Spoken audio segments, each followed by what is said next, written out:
que mandar, ni una encuesta, ni No, nada. el rollo de polarización y que lo relacionemos con las cosas que están pasando en Chile. Ya, súper. Ahora. Oye, José, te quiero proponer, si es que es posible, que la conversación discurra sobre la siguiente tesis, con la cual puedes estar o no de acuerdo. Y es que yo creo que enfrentamos, o estamos a puertas de un segundo fracaso. Porque cualquiera sea el resultado del 17 de diciembre, uno supondría que el esfuerzo que hay detrás de elaborar una constitución justamente tiene que ver con generar un nuevo acuerdo en torno a algo tan importante como el pacto social y político. Y no fue posible en la primera oportunidad, a todas luces, no ha sido posible en esta. Y eso es una cuestión que en principio a mí como que me preocupa y me sorprende. No como síntoma, sino cuál es la enfermedad que hay detrás. ¿Qué nos ha pasado como sociedad que en dos oportunidades no ha sido posible respecto a una cuestión tan significativa tener un acuerdo básico? A ver, es una difícil pregunta porque además creo que las conclusiones pueden modificarse según cómo sea el resultado del plebiscito. Porque yo tiendo a pensar que son escenarios no tan... Se ha tendido como a equiparar demasiado el proceso actual con el pasado. Y yo encuentro que no son tan análogos. Por más que se repitan dinámicas, ¿no? Como las que dices tú, sobre todo las de las dificultades para conversar de la clase política. Yo creo que ese es como un dato de la causa hace mucho rato, incluso previo al proceso constituyente.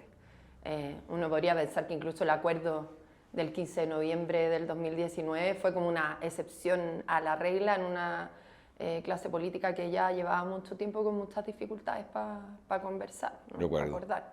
No sé, el debate previsional lleva más de 10 años, ¿no? Sin posibilidad de ponerse de acuerdo con, lo decía la Andrea Repeto una vez, con proyectos más o menos parecidos que se rechazan según quién está en la oposición, ¿no? Y antes se defendieron, pero se rechazan porque está ahí, según el lado en el que está ahí, un poco. Y detrás de eso, ¿qué rol juega, por ejemplo, en la polarización, un tema que tú hayas abordado en varias columnas y entrevistas? O sea, mi tesis es que la polarización está, pero no es mi tesis, yo ahí adhiero a lo que han dicho otros expertos, es que la polarización hasta ahora está en la clase política y no en la sociedad, ¿no?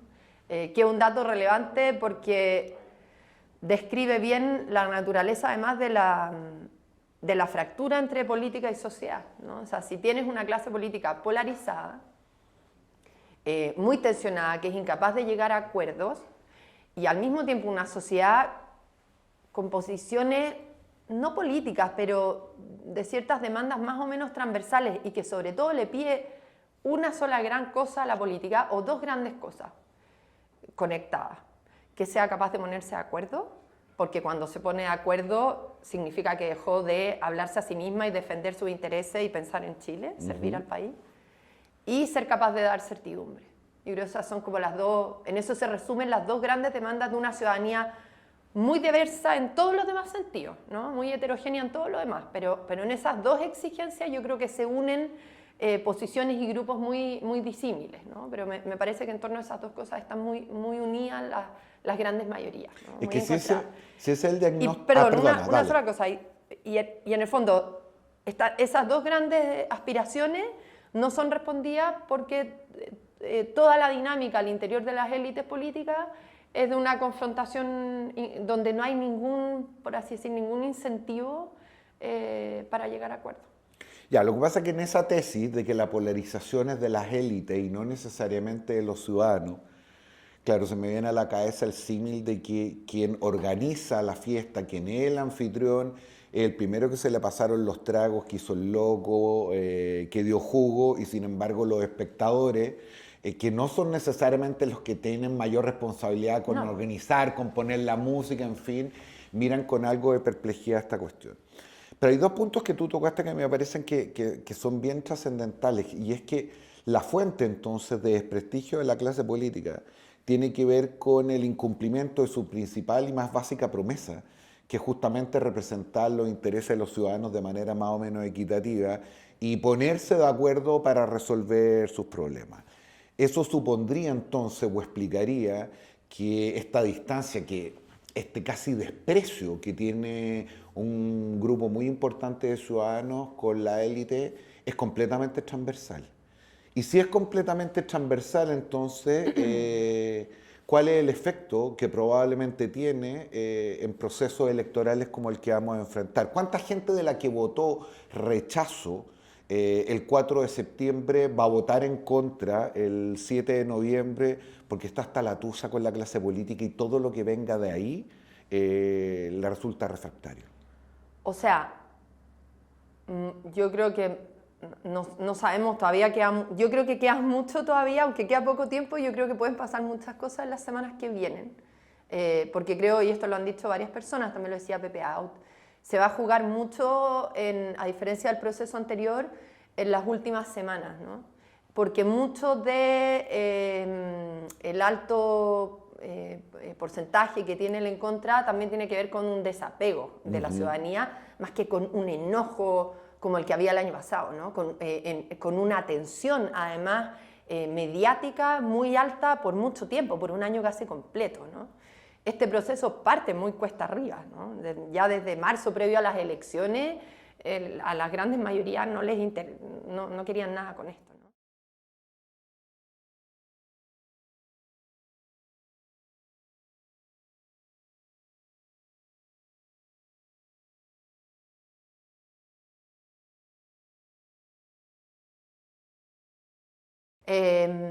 Pero más allá de lo que pase en ese proceso, efectivamente hay una ciudadanía, sobre todo yo creo, decepcionada, ¿no? Una y otra vez. Y eso va generando desapego y va generando dinámicas de que se vayan todos. Y un desapego que también hace que tú no tengas adhesiones, no te interese, no te identifiques en el largo plazo con proyectos políticos, ni con liderazgos políticos, ni con partidos políticos, ¿no? Porque si la política no es capaz de darte respuesta, bueno, se produce una dinámica muy interesada e inmediatista, ¿no? Voto por el que, o el que viene a castigar a todos los que están, a los mismos de siempre, o voto por el que circunstancialmente conectó con algo que me interesa, pero luego lo voy a desechar, ¿no? y me iré con otro, ¿no? Pero eso es culpa de la política, yo creo, ¿no? No es que la gente sea arbitraria o demasiado cambiante, sino que como la política no ofrece proyectos consistentes de largo plazo, articulados, etcétera, la gente se desapega y eso es muy problemático. O sea, yo creo que en la medida en que la clase política no logra ponerse de acuerdo, no logra ofrecerle respuesta a la ciudadanía, cada vez es más posible que salidas patológicas alternativas puedan hacerse un espacio, ¿no? Y porque además, ojo, yo decía antes, la sociedad no está polarizada, pero eso no significa que la polarización de las élites políticas pueda finalmente terminar permeando a la ciudadanía. Y además, sobre todo, aunque no esté la población polarizada entre sí, sí tiene bombas de tiempo que están afectando sus vidas cotidianas y que quizás no polarizan, pero tensionan mucho. El tema de seguridad, el tema migratorio, sobre el cual si no hay respuestas o en paralelo no hay una clase política que se pone de acuerdo y va resolviendo otro tipo de problemas de la gente también va diciendo, bueno, voy a buscar a quien venga a decirme que va a poner mano dura, al fin escuchar todas las dinámicas que conocemos, ¿no? Que solo profundizan el deterioro institucional, ¿no? Sí, hay algo extraño ahí, porque lo que tú describes es la antesala de lo que uno podría definir en términos más académicos, el populismo. Que el populismo es menos el proveer de soluciones aparentemente sencillas a problemas complejos. El populismo, me parece a mí, tiene que ver con una cierta actitud, con una posición, de pensar que los ciudadanos somos en general sujetos virtuosos que tenemos la tragedia de estar dirigidos por una manga de corruptos, holgazanes y personas que están más preocupadas de sus privilegios y prebendas que de servir a los ciudadanos. Sin embargo, esa dinámica es raro que no sea identificada por la clase política tradicional. Tú recién decías una frase a propósito de las bombas de tiempo, es decir, las oportunidades que tiene la política son pocas.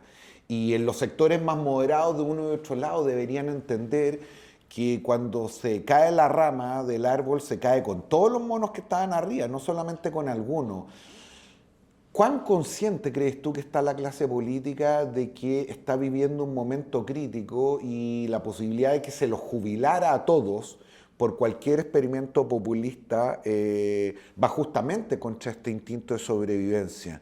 Porque en algún minuto lo que nos ocurrió, como suele pasar, es que nos dimos cuenta que el miedo es un movilizador político muy significativo. El acuerdo del 15 de noviembre básicamente tenía que ver con eso. Pero también me da la sensación que poco le duró el miedo a la clase política, especialmente por lo que estamos viviendo ahora. Yo no sé si hay poca conciencia de lo crítico del momento, ¿no? O sea, uno habla con los políticos y saben que hace mucho rato no están dando respuestas, pero como que nadie quiere ceder, desde ningún lado, ¿no? Pero esto no es solo para los que ganan, ¿no? A propósito de lo que se le ha reclamado a republicanos, Sí. que puede ser, ¿no? Los que tienen las mayorías en las instancias que les toca.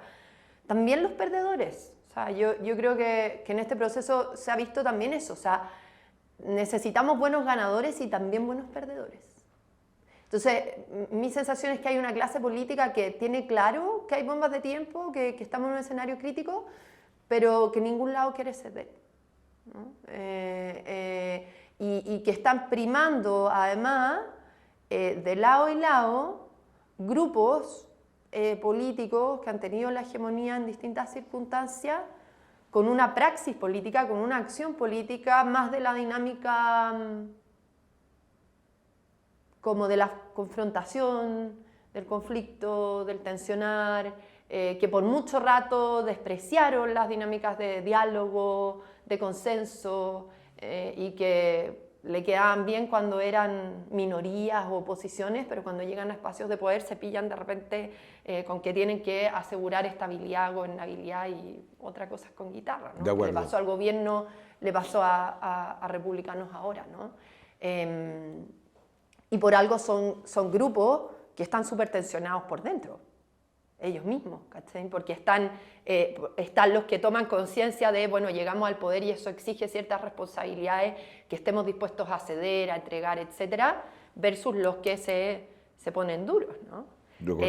En ese sentido yo creo que, no sé si hablar de injusto, ¿no? Pero yo creo que hay una izquierda que ha querido como mirar a republicanos como un mundo muy homogéneo, confirmar sus prejuicios sobre republicanos, quizás muy ganado, ¿no? por cómo se comportó no solo en el Consejo, sino antes. Republicanos tiene una historia previa al de ser mayoría en el Consejo ahora, pero que le ha impedido ver cómo Republicanos cedió en cosas en el proceso, y cedió tanto que está con un grupo de su partido por el en contra, muy activamente, con bases enojadas por cesiones que se hicieron en materias que se suponía que no podían tocarse porque eran mayoría y que se entregaron a la izquierda, o así se lee. Y esos grupos de republicanos que están por el en contra, a mi juicio, son los que van a capitalizar el triunfo del en contra. Sí, ahora es un poquito contradictorio, yo entiendo la descripción que tú haces, pero es un poquito contradictorio que los mismos que hoy día defienden y reclaman por la legitimidad democrática y el derecho que eso impone a poner sus términos sobre la mesa, sean los mismos que lo cuestionaban cuando esas mayorías eran de izquierda y viceversa. Es decir, resulta bien paradójico que la izquierda, que miró con algo de recelo los expertos, los árbitros... Mucho recelo. Bueno, ¿era asamblea o no era nada? Y los árbitros... La cocina. Efectivamente, ahora hubieran abrazado el texto propuesto por los expertos y para quienes esto era una garantía de estabilidad, que era más bien el sector que congrega a la derecha, terminó siendo como una suerte de camisa de fuerza que le impedía abrir sus alas. Pero te quiero proponer lo siguiente, hemos hablado harto de la oferta y por lo tanto de la élite política. Hablemos un poco qué ha venido ocurriendo con los ciudadanos, porque también tengo la sensación, y aquí me ayuda mucho tu perspectiva histórica, de algunas cosas que pudieran ser interesantes y probablemente no hemos evaluado, no hemos mirado con toda la profundidad. La primera tiene que ver, me parece a mí, con cómo esta crisis de las élites ha devenido una crisis de la política. Es decir, la política dejó hace un buen tiempo de ser una suerte como de relato universal que logra comprensivamente explicar los fenómenos y que nos pone o nos identifica o nos ubica en uno u otro sector. Toda esta irrupción de la política a las causas, de la política de la identidad, de este nivel de fraccionamiento que no es solamente electoral, sino que también ideológico y político, hace muy difícil que esta élite pueda efectivamente asumir de manera más colectiva y estructural los desafíos que tiene por delante. Bueno, así es. O sea, Juan Pablo Luna lo dijo harto para el estallido, ¿no? Como había una historia mucho más larga, ¿cierto? Que nos llevaba incluso a los 90, de desvinculación de los partidos respecto de las personas, respecto de sus bases, ¿no? Y que los partidos siguen, y les advertía, ¿no? Los partidos les siguen hablando a sus bases cuando ganan, sobre todo a nivel de campañas presidenciales, no ganan por sus bases, ¿no? Ganan por unas grandes mayorías que votan por ellos, pero que luego pueden pasar, digamos, de Boric a republicanos, ¿no? Hay gente que votó Boric en la presidencial y votó por republicano o por Luis Alejandro Silva, ¿no? En el Consejo, ¿no? Y como que la política no tomara conciencia de eso, ¿no? Entre medio de ella misma, no es solo que a nivel social se haya producido esta caída de los relatos, ¿cierto? La fragmentación, que solo me movilizo por causas pequeñas y por varias causas eventualmente contrarias entre sí, incluso que no son fáciles de armonizar entre sí, sino que los mismos partidos empezaron a fraccionarse por dinámicas del sistema político que conocemos bien, ¿no? Y que hoy día tenemos miles de partidos donde los incentivos están puestos en apelar a tus nichos, tensionar la discusión en el Congreso, que los grupos más vociferantes puedan condicionar las cosas que se aprueban o no, etcétera, ¿no? Entonces hay una dinámica muy problemática y que a mi juicio los partidos además tienen que tomar como un dato de la causa. O sea, los partidos, la política, tiene que saber que por un buen rato, o sea, que tiene que rehabilitar la política, salvarla, digamos, mostrar que puede resolver los problemas de la gente, sabiendo que por un buen rato al menos no va a poder reconectar así estructuralmente con esa ciudadanía. Porque además no lo va a volver a hacer como lo hizo antes, o sea, la representación tiene que volver a ser pensada, ¿no? O sea, los partidos, por ejemplo, yo creo que todavía están descubriendo cómo vuelven a construir bases grandes y eso me parece que no está resuelto y por lo tanto hay que actuar sabiendo que por un rato, no sabemos cuánto, tienes que apostar a convocar grandes mayorías que no están identificadas ideológicamente con un gran proyecto tuyo. Claro, y ojo, los mismos partidos tampoco saben ya muy bien cuáles son sus grandes universales y principios que orientan su acción política, ¿no? Bueno, o sea, su oferta tampoco ya es la de un gran relato. Entonces, por eso yo creo que es tan importante descubrir cómo lograr este equilibrio entre, por un lado, ser fiel a tus bases, que efectivamente son las que te permiten existir, están en el corazón de tu triunfo, en fin, y al mismo tiempo lograr transformar adhesiones circunstanciales en adhesiones un poco más de largo plazo. Y a mi juicio eso no se logra porque los mismos políticos son inconsistentes, no porque la gente sea demasiado cambiante, sino porque, yo siempre pongo este ejemplo, ¿no? Lo ponemos en el IES. Sebastián Piñera llega a su último gobierno prometiendo articular mérito y solidaridad. Lo único que hubo de eso en su gobierno fue un show, una puesta en escena sin ningún impacto real con la clase media protegida. Y el resto fue, apenas ganaron, se confundieron y gabinete sin complejo, ¿cierto? Y como cerrar un portazo al proceso constitucional porque era un invento, el malestar era un invento de la izquierda, ganamos como ganamos porque la gente está satisfecha con el modelo. Entonces tú dices, ¿cómo tanta inconsistencia? O sea, como si ganaste con un discurso, no te mantienes fiel a ese discurso. Obviamente la gente te quitó el apoyo al día siguiente, ¿no?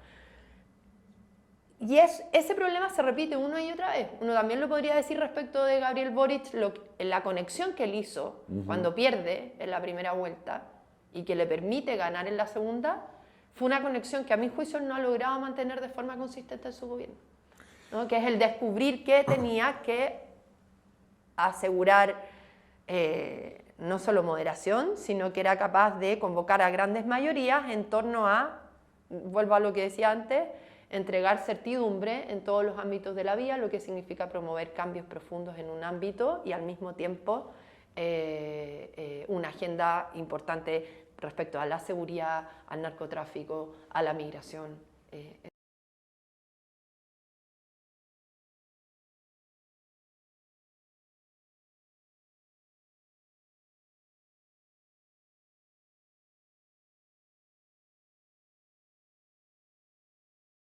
Araoz y de la generación que representa, ¿no te parece que hemos mirado de manera un poquito superficial el impacto político que tiene en Chile el que una generación muy joven no solamente esté en el gobierno, sino que haya adquirido este nivel de protagonismo político?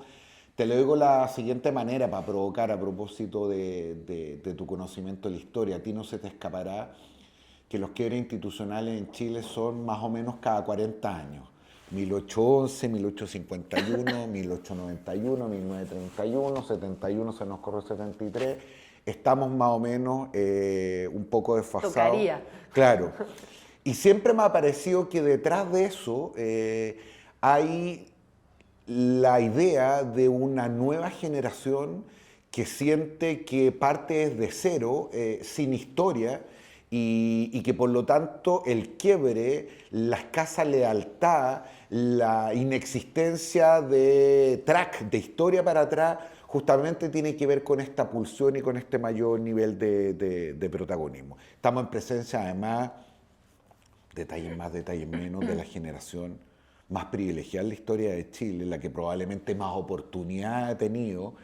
Y creo que ese factor lo miramos con un poquitito de desdén, nos reímos, se habla de la generación de cristal, de la inmadurez de los millennials, pero no hemos aquilatado el impacto de lo que eso significa, no solamente en el diagnóstico, en las prioridades y en cómo la política empezó a hacerse o intentó hacerse de una manera diferente a como estábamos acostumbrados. Bueno, varias cosas. Es mi generación, de hecho. Sí.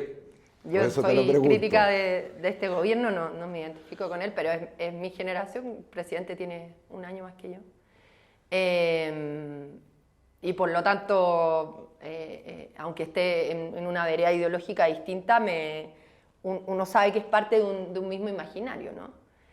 Y es curioso porque yo creo que ciertos puntos ciegos de este gobierno y de su entorno tienen que ver con cosas particulares de la dinámica con la que surge el Frente Amplio, el discurso tensionador, la interpretación con la que nace, ¿no? A partir de esta denuncia de la concertación, que tiene mucho sentido, ¿no? Toda nueva generación hace la crítica, la tiene que hacer. Pero a mi juicio fue una crítica que no fue capaz de recoger, ¿no? O sea, a mi juicio una verdadera crítica es la que toma distancia pero también recoge, o sea, la que es capaz de considerarse al mismo tiempo heredera. Yo siento que el Frente Amplio y es cosa de ver cómo asume el presidente Gabriel Boric. Solo se considera heredero del camino que quedó truncado, con una interpretación además muy particular de por qué queda truncado, con la Unidad Popular. Pero no hay ninguna herencia que valga la pena cuidar respecto de quienes los anteceden de forma inmediata, ¿no? ¿Incluso el presidente te parece eso? Porque yo creo que lo ha ido entendiendo al menos a nivel personal y trata, pero no lo ha logrado, a mi juicio no se logra transformar en un relato. O sea, por algo Giorgio Jackson tuvo el nivel de conflictividad que tuvo y salió como salió del gobierno, ¿no? Peleado sobre todo con parte del mundo que está en el oficialismo, ¿no? Entonces, yo creo que Gabriel Boric lo intuye, ¿no? Y lo ha ido elaborando, pero no sé si lo logra traducir en implicancias para el proyecto y para la forma de actuar políticamente a nivel colectivo, etcétera, ¿no? lo que pasa es que quizás los incentivos, Josefina Arauz, no están bien puestos, diría un economista. Tu generación, la generación del presidente, que tiene 40 años de política por delante, que a esta altura, habiendo fracasado o a lo menos no habiendo logrado lo que tenían en mente en su primera administración, quizás el objetivo es no suicidarse políticamente. Y probablemente este ejercicio de mayor comprensión, de recoger, como dices tú, tiene un costo importante para su grupo de referencia, para su claque, para su 30%. La pregunta es ¿por qué habría el presidente a esta altura o esa generación de quebrar esa base de apoyo, la perspectiva futuro que tienen, si es que eso no necesariamente va a reeditar en mayor éxito, no solamente electoral, sino que político, y sí en una mayor tensión interna? O sea, varias cosas. Si estáis en la política por algo más que el poder por el poder, estáis movilizados por cuestiones sustantivas, debiera inspirarte algo más que asegurarte a tus duros que te permiten de repente, de vez en cuando, llegar al Congreso y al gobierno, ¿no? O sea, tiendo a pensar que al menos a Gabriel Boric lo movilizan cuestiones más sustantivas que un afán como desnudo, ¿cierto? Vacío de poder. Pero además por lo que hablábamos antes, ¿no? Porque si tienes verdadera vocación de poder, tienes vocación para algo más que un tercio que te permita construir mayorías para echar a andar procesos como los que has prometido, ¿no? Y eso exige hablarle a más gente, ¿no? A bases ciudadanas que no se identifican con las aspiraciones específicas de ese grupo más duro, más fiel, ¿no?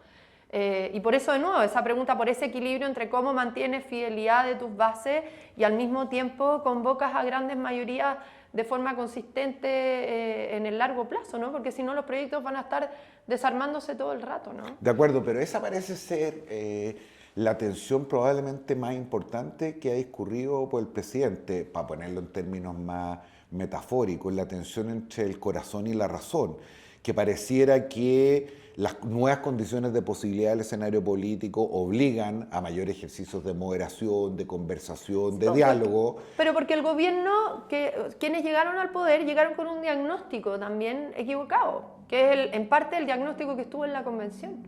Entonces,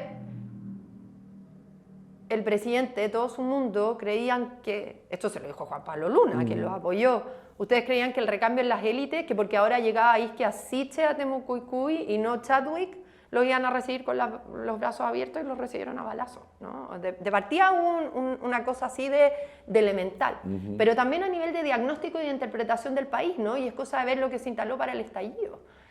Acá las grandes mayorías están con nosotros.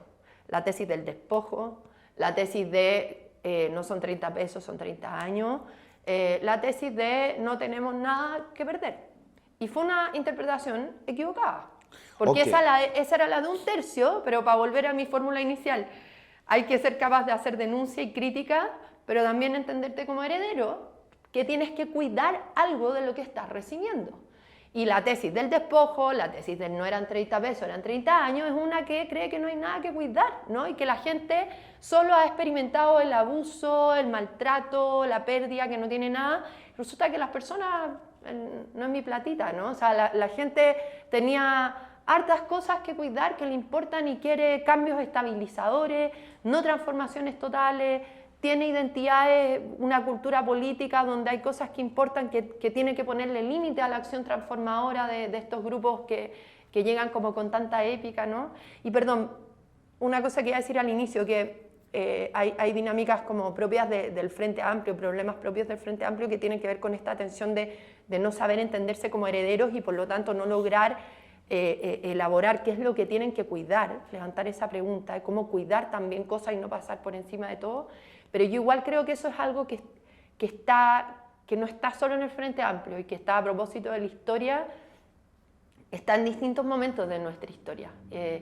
Si uno va a los debates de Bello, Bilbao, a los debates fundacionales, ¿cierto?, en el siglo XIX, la historia, la construcción de nuestro Estado, vuelve a esos mismos problemas, ¿no? O sea, hay una tendencia que se vuelve a repetir en las élites políticas, intelectuales, de creer que actúan sobre hojas en blanco. ¿Qué fue si no la ocupación de la Araucanía, ¿no? ¿Qué fue si no, esto lo aprendí con la Sor Serrano estudiando la historia de la educación en Chile, el Estado descubre a fines del siglo XIX que la gente no llegaba a la escuela porque la escuela no había terminado de entender la cultura en la que estaba inserta, ¿no? Y tuvo que empezar a conocerla y a estudiarla para entender por qué no mandaban al hijo al colegio. Y cuando lo entendió, ¿qué hizo?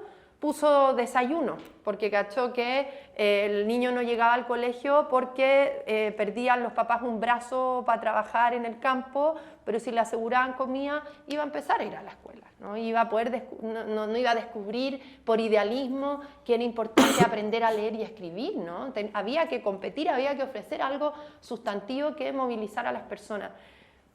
Ese aprendizaje le cuesta a la clase política, le ha costado a nuestra clase política, creo, en el largo plazo, ¿no? Descubrir que no actúa sobre páginas en blanco, no actúa, no importa solo el diseño de un modelo que quieres echar a andar, sino que importan las personas y que las personas no son un lugar simplemente de aplicación de algo, sino que orientan, ¿no? Sus aspiraciones, sus formas de vida, orientan y limitan la acción política. Y eso creo que le ha costado en general a la clase política y al Frente Amplio en particular.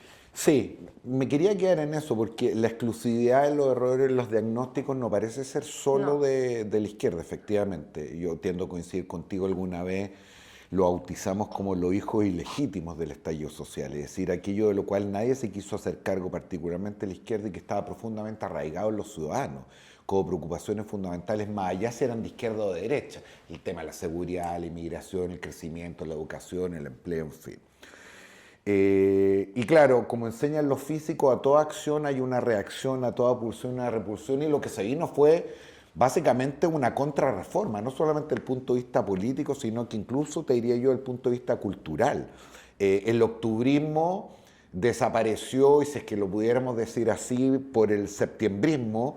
Y la pregunta es, ¿cuánto dura esto? Porque a rato, a mí, podremos largamente discutir sobre el origen, magnitud y las consecuencias del estallido social, pero lo que me parece un despropósito es a estas alturas, como sostienen muchos, suponer que lo que ahí ocurrió fue básicamente inventado por un grupo de violentistas, animado por puros periodistas de izquierda, donde no hubo violación a los derechos humanos por parte de la policía y un invento, los centenares de personas que quedaron sin un ojo. Es decir, esta falta de equilibrio que no ha hallado no solamente en términos electorales, sino que en lo que domina el debate público, a pasar de blanco a negro sin intermediario.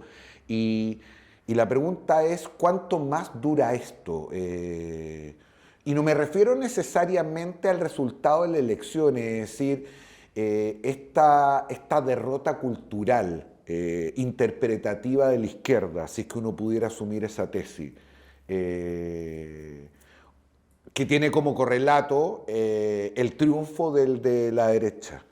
¿Cuánto dura en este escenario de electores mucho más promiscuos, menos ideologizados en los claves tradicionales, en fin? O sea, vuelvo a lo que yo decía antes, la fractura entre política y sociedad es un hecho, es un dato de la realidad. Y por lo tanto la política, que siempre tiene que actuar con cuidado, tiene que actuar con más cuidado que nunca, ¿no? Porque su representatividad es muy elemental y sus conexiones con la ciudadanía son circunstanciales. Y nunca, yo lo decía una vez, como la política no sabe muy bien ni por qué gana ni por qué pierde. Y sin embargo, al mismo tiempo, cuando gana, como que se vuelve loca, ¿no? Ese es un patrón de nuestra política en el último tiempo. Entonces, ¿cuánto dura lo que se demore la política en terminar de tomar conciencia de eso, ¿no? Y empezar a moverse con más cuidado del que se ha movido, ¿no? Contener las borracheras electorales, generar condiciones para un diálogo efectivo, que no significa renuncias a identidades políticas o a guiños a una ciudadanía con la que pareces haber conectado en un momento, sino ser capaz de asumir que si no consideras al adversario no vas a conseguir mayorías para avanzar en lo que quieras avanzar. O sea, además es una cuestión, además como de estrategia muy elemental, ¿no? Como que uno tiene la sensación de que cada grupo orada, cada vez que le toca hacer mayoría, orada las condiciones para el diálogo que luego le va a permitir actuar como mayoría efectivamente, ¿no? Acerruchan su propia rama. O sea, el Frente Amplio las destruyó mientras fue oposición, ¿no? Entonces uno dice, bueno, ya no se puede pasar la derecha pasando factura, pero es que igual es comprensible que lo haga y entonces después van a hacer lo mismo y el círculo vicioso, ¿no? Y el problema es que entre medio los grupos, los outsiders capitalizan el descontento frente a ese círculo vicioso y pueden aparecer las soluciones patológicas, ¿no? O sea, y por eso esto es como fácil de decirlo desde acá y uno no tiene todas las respuestas, la política tiene su autonomía y yo solo miro desde afuera, pero alguien tiene que estar dispuesto a ceder y como a parar, como a poner la pelota al piso. Pero eso implica renuncias dolorosas, ¿no? De los ganadores, pero también de los perdedores, ¿no? Y en ese sentido mi llamado es como a no estar pasándose factura todo el tiempo y tratar de hacer interpretaciones precisas y honestas de las circunstancias, ¿no? Y estar dispuesto a perder o estar dispuesto a ceder si eres ganador por un bien mayor que no es solo un servicio así como por sacrificio a Chile, sino que es lo que te va a permitir contar con un contexto donde seguir siendo mayoría, ¿no? Y no volver a perder cada vez que llegas al poder, ¿no? Pero en fin, si algo tengo claro yo es que el 18 de diciembre, pase lo que pase, las condiciones para ese diálogo van a seguir igual o